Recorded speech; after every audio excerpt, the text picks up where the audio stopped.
My name is Dr. Susan Reynolds and I am 70 years old. My husband said my little hobby was a waste of money, so I used my first million to buy his employer. The garage was freezing at 2 in the morning, but the heat of my anger kept me warm. I sat hunched over a circuit board, my eyes straining under the dim bulb. Suddenly, the door kicked open. David stood there, swaying slightly, the sharp scent of expensive scotch filling my small sanctuary. He looked at my workbench with a sneer that made my skin crawl. Without a word, he reached into his pocket and tossed a crumpled stack of $20 bills at my face. They hit my cheek like a dry insult. "Here is your weekly allowance, Susan," he laughed, his voice thick with mock pity. "Stop playing with your little hobby and come to bed. You are 70 years old, yet you spend your nights with wires like a child. You are embarrassing me in front of the neighbors with these late-night lights." I felt my heart sink as he looked at me with pure disgust. I didn't move. I just stared at the money on the floor. David stepped closer, his polished shoes crunching on a stray wire. "I mean it, Susan.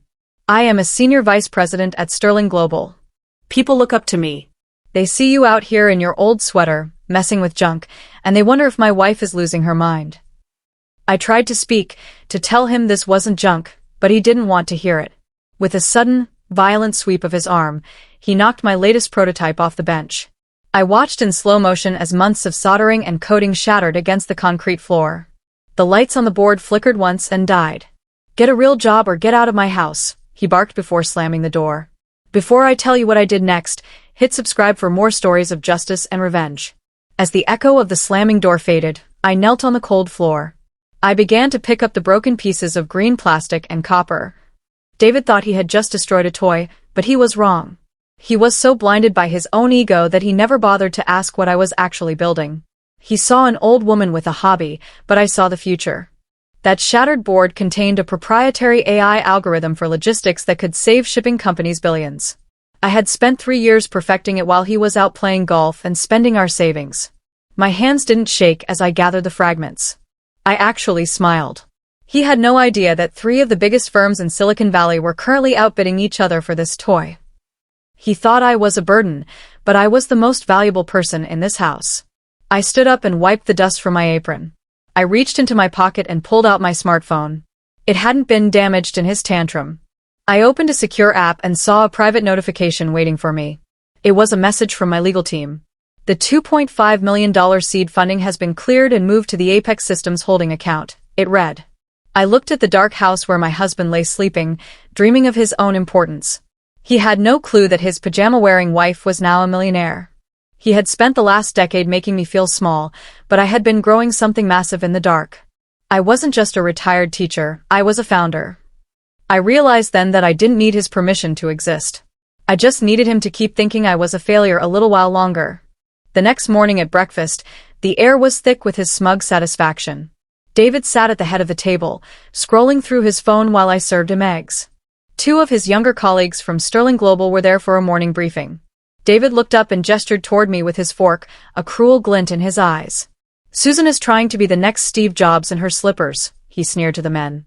The younger guys chuckled nervously, looking down at their plates. I just kept pouring the coffee, my face a mask of calm. "She spends all our money on circuit boards and wires. It's a bit sad, really, but I suppose she needs something to do now that her brain is slowing down." I noticed his boss, Mr. Sterling, watching me from the doorway with a strange, intense look. He didn't laugh with the others. After they left, I sat in the silence of the kitchen, staring at my reflection in the toaster. I thought back to 20 years ago. I had a brilliant career ahead of me, a PhD in computer science nearly finished. But David wanted the spotlight.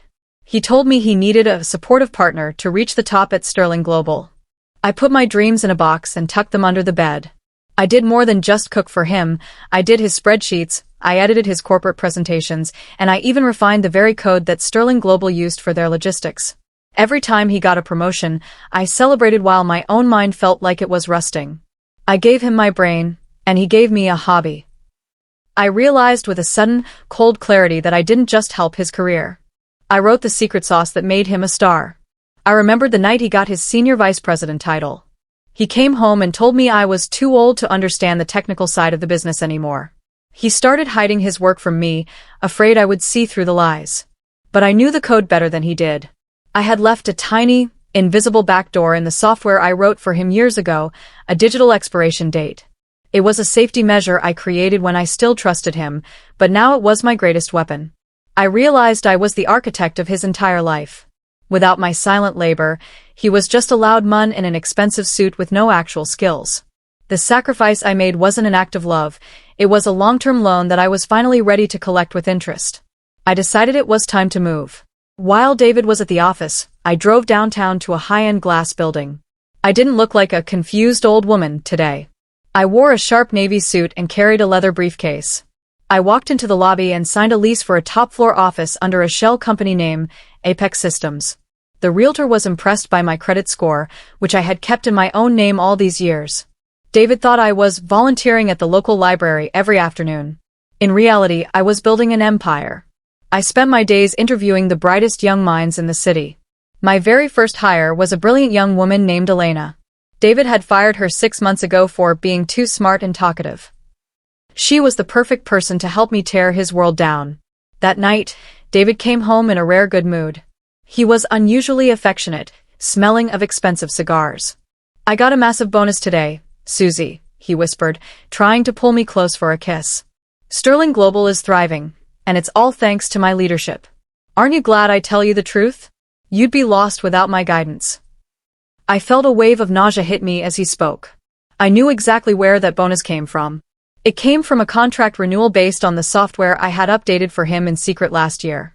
He was using the money earned from my stolen ideas to fund his lifestyle.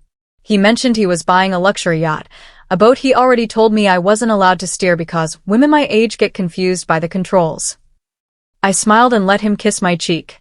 The next morning, I checked my private bank account. Apex Systems had officially gone live. We had just landed our first major government contract for national logistics security. My screen flickered, and I saw the balance hit 7 figures. I was officially a millionaire, and I hadn't even finished my morning tea. But then, a red alert popped up on my phone. It was a low balance notification for the joint account I shared with David. I dug deeper into the records. For the last 6 months, David had been secretly draining our retirement savings. He wasn't just buying boats, he was losing thousands of dollars every week at an underground casino downtown. He was gambling away our future while mocking my hobby. The low balance alert was the final spark I needed. While David was out pretending to be a titan of industry, I sat in my new office at Apex Systems. I watched the numbers move. An anonymous buyer, which was really me using a shell company, made a hostile offer to buy Sterling Global. The company was already starting to shake. My expiration date in the code was beginning to trigger small, annoying glitches that their IT team couldn't solve. I knew Mr. Sterling would be panicking. I sent the offer through a law firm, offering pennies on the dollar compared to their valuation from last year. Mr. Sterling sent a public reply within the hour. He refused the offer and called the anonymous buyer a bottom-feeding scavenger. He didn't realize that the scavenger was the wife of his favorite executive, sitting in a garage he had once mocked. David came home that evening fuming. He threw his briefcase across the marble floor and kicked the sofa. "The company is failing because of market shifts and technical errors," he screamed. He looked at me as if the glitches were somehow my fault for being in the house. "We have to sell this place, Susan. The bank is calling in the equity line. I need cash now." He thought he was telling me bad news, but I already knew. What he didn't know was that I had already visited the bank 3 days ago. I had used my Apex funding to buy our mortgage from them. I wasn't just his wife anymore, I was his landlord. I watched him pace the room, complaining about his bad luck. I felt no pity. I just thought about how much I would enjoy serving him an eviction notice when the time was right. The next morning, I did something bold. I invited Mr. Sterling to my hobby garage while David was at a mandatory golf retreat. The old man arrived looking tired and defeated. I didn't offer him tea. I simply turned on my monitors and showed him the updated, clean code that Sterling Global desperately needed. I explained exactly why his systems were crashing. He sat on my old wooden stool, his mouth hanging open as he watched the data stream across the screen. He realized in 10 seconds that I was the actual brain behind the money he had been overpaying for decades. The logic was flawless, the architecture was elegant, and it was light years ahead of anything his firm owned. "Sarah, why didn't you come to me sooner?" he whispered, his voice trembling with a mix of awe and regret. I looked him dead in the eye.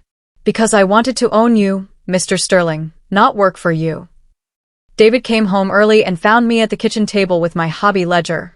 He didn't see the numbers at first, just the book. He tried to snatch it, but I held firm. When he finally saw the balance sheets for Apex Systems, he didn't apologize for his years of mockery. Instead, his face turned a deep, ugly shade of purple. "This is community property, Susan. You've been hiding millions from me," he roared, slamming his fist on the table. "Half of this is legally mine." He thought he could bully me into sharing my empire. I didn't flinch. I slowly opened a second folder and slid it toward him. It contained the detailed records of his secret gambling debts that I had purchased from his bookie. "Actually, David, when you factor in what you stole from our joint account and what you owe these dangerous men, you owe me everything. You are essentially penniless." A week later, Sterling Global announced it had been acquired by a mysterious, massive tech giant. The news sent shockwaves through the industry. A grand gala was scheduled at the city's finest hotel to introduce the new CEO and owner. David was convinced that since the technical errors were being fixed, he was finally getting his long-awaited promotion to president. He was walking around the house like a king again, acting as if he had saved the company himself. He even went out and bought a $5,000 tuxedo on a high-interest credit card. He didn't realize that I had already called the bank and deactivated every single card in his name that morning. He was dressing up for a coronation, but he had no idea whose head the crown was going to land on. I showed up at the gala late, making sure every eye in the ballroom was on the entrance. I wasn't wearing my old workshop sweater. I was in a custom-made emerald silk gown that cost more than David's car. My hair was perfectly styled, and I walked with the grace of a woman who held the world in her hands. David spotted me from across the room and turned pale. He rushed over, trying to grab my arm and pull me toward the shadows. "What are you doing here, Susan? You're going to embarrass me in front of the board. Get home right now." Before he could even finish his sentence, two massive security guards stepped between us, their expressions like granite. "Do not touch the CEO, sir," one of them growled. David stumbled back, his champagne glass wobbling in his shaking hand. The lights dimmed, and a hush fell over the crowd. Mr. Sterling walked onto the stage, looking humbler than I had ever seen him. He adjusted the microphone and looked out at the sea of investors and employees. "Tonight marks a new era for this firm," he announced. "We have been saved by a visionary who saw our potential when we were blind to our own flaws. It is my distinct honor to introduce the new owner and chairperson of the board, Dr. Susan Reynolds." I walked onto the stage as the spotlight hit me, glowing with a power I had suppressed for 40 years. I looked down at David. He dropped his champagne glass. The sound of shattering crystal echoed through the silent, stunned room, sounding exactly like the prototype he had broken in my garage. For more high-stakes revenge, hit subscribe right now. I stood at the podium, looking down at the sea of faces. My eyes locked onto David, who looked like he had seen a ghost. I didn't rush to speak.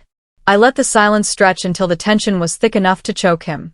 "Our first order of business," I began, my voice clear and steady through the speakers, "is a full performance review of all senior vice presidents.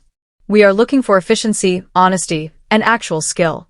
Specifically, we will be looking at those who have spent years taking credit for work they did not do." The room erupted in whispers. David's face went from pale to a ghostly white. He realized the little hobbyist now held his entire career in her hands. He turned and tried to run for the exit, but the security team had already received their orders. The doors were locked for the duration of the presentation. I signaled to the technician in the back. The giant screen behind me flickered to life, showing a side-by-side comparison of lines of code. On the left was the original hobby work I had done in my garage 3 years ago. On the right was the breakthrough software David had claimed as his own to earn his last promotion. They were identical, right down to the unique comments I had hidden in the script. I pointed to the screen with a laser. "As you can see, the foundation of this company was built on a lie." The board of directors turned their heads as one to look at David. The disgust on their faces was pure and absolute. He had been their golden boy, but now he was just a fraud exposed in front of the very people he had tried to impress. "David, please come to the stage," I said softly into the microphone. He moved like a mun walking to the gallows. When he reached me, I didn't shout. I reached under the podium and pulled out a small cardboard box. I handed it to him with a thin smile. "Your little hobby of pretending to be a businessman is officially over, David. You are fired." The crowd gasped, but I wasn't finished. I leaned in so only he could hear my next words, though the mic caught the sharp edge of my tone. I am firing you for cause. That means no severance pay, no stock options, and no references. You are leaving this building with exactly what you contributed to this company, nothing. He looked at the box, then at me, his mouth opening and closing like a fish out of water. As the security guards began to escort David toward the back, my team of lawyers met him at the edge of the stage. They didn't offer him a hand, they served him a thick stack of legal papers. These are orders to seize the king's ransom, boat and your luxury sports car, one of the lawyers stated loudly enough for the front row to hear. We have proof these were purchased with funds stolen from a joint marital account under false pretenses. David looked around the room, searching for a friendly face, but everyone he had once looked down upon was now watching his downfall with cold indifference. He realized in that moment that he was leaving the building with literally nothing but the tuxedo on his back, and even that hadn't been paid for yet. A few weeks later, we met in a cold courtroom for the final divorce settlement. David's high-priced lawyer, whom he was paying with borrowed money, tried to argue that he deserved half of Apex Systems. He shouted about marital assets and years of support. I didn't say a word. My lawyer simply produced a document David had signed 3 years ago. It was a hobby disclaimer he had forced me to sign to protect himself from my financial failures. In the fine print he hadn't bothered to read, he had legally signed away all rights to any intellectual property or income generated by my garage activities to avoid tax liabilities. He had outsmarted himself. The judge looked at the paper, then at David. Sir, you signed this. The petitioner owes you exactly $1 and her broken prototype. The victory in court felt like a fresh breeze after a lifetime of stifling heat. I didn't waste a single day. I moved my hobby garage equipment out of that cold concrete space and into the top floor of the Sterling Global building. The office was all glass and steel, overlooking the city that used to feel like my cage. My first official act as chairperson was to call a meeting in the grand boardroom. I sat at the head of the long oak table, watching the senior staff file in. I recognized every man who had laughed at me in Chapter 3. They looked at their shoes, their bravado gone. Without raising my voice, I laid out their severance packages. I fired every single one of them. I didn't need people who valued ego over talent. I needed a team that could actually see the truth. I spent the next week rebuilding the company from the ground up. I reached out to the HR files and found every woman who had been passed over for promotions during David's reign. I hired them for the executive roles the men had just vacated. The atmosphere in the building changed instantly. It went from a place of fear and posturing to a hive of brilliant, focused energy. One afternoon, David showed up at my office lobby. He had managed to get past the first security gate by crying to an old intern. He looked terrible, his expensive suit was wrinkled, and his eyes were bloodshot. He tried to use the old charms, leaning against my desk and remembering how I used to worship him. He even leaned in for a kiss, whispering my name like a prayer. I didn't flinch. I just buzzed security. The real revenge was just beginning, and it was going to be more surgical than he could ever imagine. I discovered that David's father's entire retirement pension was tied directly to Sterling Global stock. David had moved his parents' money there years ago to make his own performance look better. I had the power to liquidate those funds and leave them with nothing, but I wasn't a monster like David. Instead, I worked through the night to ensure the company's new AI logistics platform was flawlessly integrated. I made the stock perform better than it had in 20 years. The value of his father's pension tripled in a single month. However, I had my lawyers draft a very specific trust agreement. I made sure that David was the only person in the entire family who would never see a single cent of that wealth. David's father called me later that evening. I expected him to be angry or to plead for his son, but the man was a retired soldier who valued honor above all else. He's a fool, Susan. His voice crackled over the line, sounding tired but firm. He threw away a diamond for a piece of glass. Please, keep the money safe. Just let me and his mother keep our house. I felt a lump in my throat. These were the people David was willing to bankrupt for a hand of cards. You're safe, I promised him. I didn't just let them keep the house. I hired David's father as my new senior consultant for historical logistics. He was thrilled to be useful again. That same afternoon, he went on LinkedIn and publicly disowned David, citing irreconcilable moral differences and praising my leadership. David was now truly alone. With no assets and no family support, he was forced to rent a tiny, damp studio apartment in a rough part of town. The walls were thin, and the heater barely worked. What he didn't know was that the landlord of that building was actually a shell company I had acquired during the hostile takeover. I was officially his landlord once again. I instructed the property manager to keep a very close eye on his behavior. I set a very specific rule for his lease agreement. For every time he sent me a honey or sweetie text trying to win me back, I increased his rent by exactly $100. Within the first 2 weeks, his rent had doubled. He was literally paying for his own arrogance, one desperate message at a time. The time had come to turn my hobby into a global brand. I launched a new line of advanced consumer technology products that focused on making complex coding accessible to everyone. I didn't search for a fancy name. I named the entire brand Little Hobby. It was my way of taking the words he used to diminish me and turning them into a symbol of power. Within a month, it became a global phenomenon, with millions of young women looking up to me as a hero of the tech world. I made sure the logo was recognizable to anyone who knew our history. It was a sleek, silver silhouette of the exact circuit board David had broken in my garage on that cold night in Chapter 1. Every time he saw a Little Hobby billboard, he was reminded of the night he destroyed his own future. David was drowning in legal fees and debt. I decided to offer him a way out, but it came with a heavy price. I agreed to drop the criminal theft charges regarding the joint account if he performed one specific task. He had to record a public apology on a live video stream, admitting in detail that he had stolen my work for years and that I was the true architect of his success. He resisted at first, but the threat of a 10-year prison sentence broke his pride. The video went viral instantly, racking up 50 million views in 48 hours. He became the global face of toxic husbands. People shared the video with captions about believing in women's potential. He wasn't just broke, he was a meme, a joke that the entire world was in on at his expense. David tried to reclaim some dignity by applying for jobs at our rival firms. He thought his experience at Sterling Global would still carry weight, even after the video. He walked into an interview at a major tech hub, wearing a suit he had bought from a thrift store. The hiring manager didn't even look at his resume. She simply turned her computer screen around and played the Little Hobby apology video. "We don't hire thieves or bullies here, Mr. Reynolds," she said coldly before calling security to escort him out. He was officially and completely unemployable in the tech industry. No firm would touch him, fearing the public relations nightmare. He had spent his life building a reputation on my back, and now that my back was turned, he had nothing to stand on.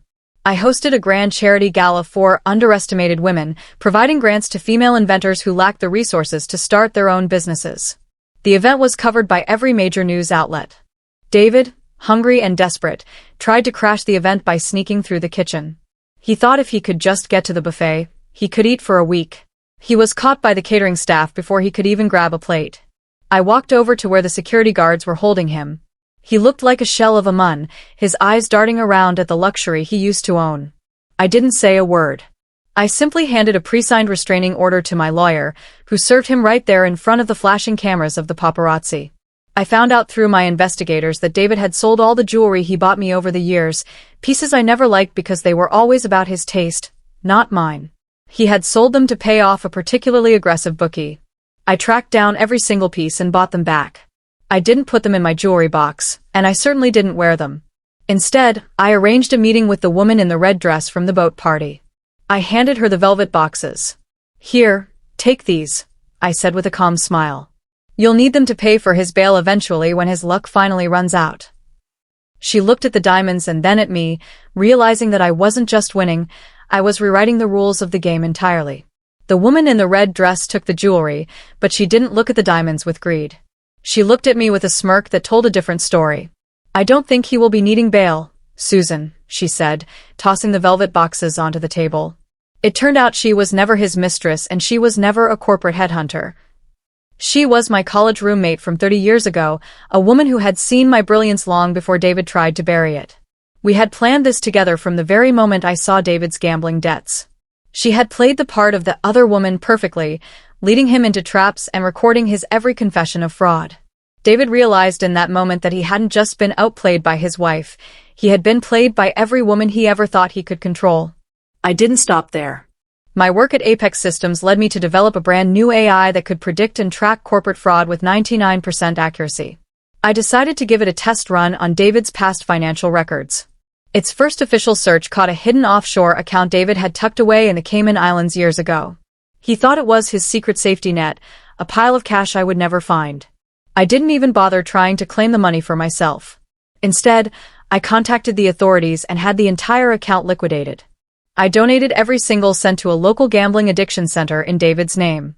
I made sure the press release mentioned his generous contribution to a cause he was so personally familiar with. He was left with absolutely nothing. A few months later, I decided to take a final tour of the factory David used to manage. It was one of the largest facilities under the Sterling Global umbrella. As I walked through the rows of humming machinery, I saw a janitor emptying a bin. Sitting right at the top of the trash was David's old brass nameplate, scratched and dull. I watched as it was dumped into a larger bin of industrial waste. I didn't feel sad, I felt a sense of completion. I called over a maintenance worker and handed him a new plaque I had commissioned. It was made of high-grade titanium and was etched with simple, bold letters. I had him bolt it to the entrance of the main floor. It read, "Built by a hobbyist." It was a reminder to everyone that passion is more powerful than any title. I invited David's parents over for a quiet family dinner at my new penthouse. We sat around a table made of reclaimed oak, laughing and sharing stories about the future. They toasted to my success and thanked me for saving their home. They didn't even mention David's name. Outside, a cold rain began to fall against the glass. I looked down at the parking lot 20 stories below. I could see a lone figure sitting on a bench, huddled under a thin jacket, watching the lights of the building through the window. I knew it was David. He looked hungry and broken. I called a waiter over and asked him to pack up the scraps from our meal, the crusts of bread and the bones from the steaks. I sent a security guard down to hand him the doggy bag. The next morning, I woke up to find my face on the cover of Forbes magazine. The headline read, "From the garage to the boardroom, the woman who bought her own bully." The article detailed my journey from a suppressed housewife to the most powerful woman in tech. It was the ultimate validation of 40 years of silent endurance. Later that day, I was told that David had seen the magazine in the waiting room of a temp agency where he was applying for a job as a night shift dishwasher. He apparently broke down in tears and was asked to leave for making the other applicants uncomfortable. He was staring at my success while sitting in the ruins of his own making. I closed the magazine and turned my attention back to my work. The day the divorce was finalized felt like a true graduation ceremony. We met in a small, windowless room to sign the final papers. David looked like a ghost of the man he once was. His skin was sallow, and his hands shook as he reached for the pen. According to the settlement, he received exactly $1 and the shattered remains of the prototype he had kicked across the garage floor months ago. I had kept the broken pieces in a small plastic bag just for this moment. I pushed the bag toward him across the table. He stared at the tangled wires and cracked green plastic, his eyes filling with a pathetic sort of regret. "Maybe you can fix it, David," I told him, my voice devoid of any warmth. "You have plenty of time on your hands now that you are unemployed." He signed the papers in silence. A few weeks later, I stood on a stage in a cap and gown. I had finally finished my PhD, the dream I had deferred for 40 years so David could play at being a genius. The auditorium was packed with young students, all of them cheering as I walked across the platform. The guest speaker at the ceremony was none other than Mr. Sterling. He looked at me with genuine pride as he handed me my diploma. He turned to the microphone and made a surprise announcement that silenced the room. In honor of Dr. Susan Reynolds, he shouted, "Sterling Global and Apex Systems are launching a new $100 million grant. This will fund older women returning to STEM fields." The applause was deafening. I looked out into the crowd and saw my old roommate winking at me. I had turned my pain into a bridge for others. I am back in my garage now, but things are very different. This garage is located on the top floor of a skyscraper, filled with the most advanced technology in the world. On the wall behind my desk, I have a special frame. Inside, protected by museum-grade glass and bathed in a golden light, is the original circuit board David broke. It is a reminder that beauty can come from being shattered. I looked out the window at the city below, feeling the quiet strength of a woman who finally knows her own worth. He said my hobby was a waste of money. He was right. It was a waste of his money. For me, it was an investment in my freedom. If you enjoyed this journey of justice, hit subscribe and share your own stories of reclaiming your power in the comments below. Thank you. Please like, share and subscribe for more. Also turn on your notification bell so you be the first to get our next shocking revenge story.